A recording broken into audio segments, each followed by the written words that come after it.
எதுக்கு தவிக்கிறோம் நாம? எல்லாம் ஒரு பெரிய தப்பு பண்றேன் என்ன தெரியுமா? அடுத்தவங்களை திருத்திடலான்னு. முடியாதுங்க. முயற்சி பண்ணாதீங்க.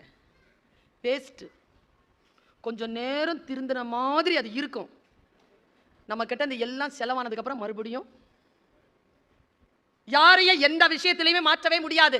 கேரக்டர்ங்கிறது இன்பில்ட். நான் இப்படி சொல்லுவாங்க, என்னுடைய பேச்சை பார்த்து சொல்லுவாங்க, பரிவினோட சிறப்பான பேச்சாளர்கள் இல்லையா? இருக்கிறாங்க. பரிவினுக்கு ஏன் தெரியுமா? ஆடியன்ஸ். பர்வீன் பேச்சு முக்கியம் இல்லை, அவள் பேசுகின்ற பொழுது அவள் என்ன மனநிலையில் இருக்கிறாள் என்பதுதான் முக்கியம்.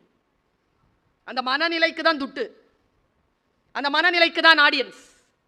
இது என் வளர்ப்பு முறை. நான் அப்படித்தான் வளர்ந்தேன். இந்த பார்வை இருக்கு இல்லையா, இந்த பார்வையின் தெளிவோடு நான் சொல்லுகிறேன், நமக்கெல்லாம் என்ன வேணும்? எல்லா உயிர்களும் எதற்கோ தவிக்கிறது. நான் ஒரு ரொம்ப நுட்பமான ஒரு விஷயத்தை உங்களுக்கு சொல்றேன். உங்க குழந்தைகள் கிட்ட இன்னைக்கு போயிட்டு சொல்லுங்க இந்த விஷயத்தை. உங்க பேர குழந்தையோ குழந்தையோ இருந்தா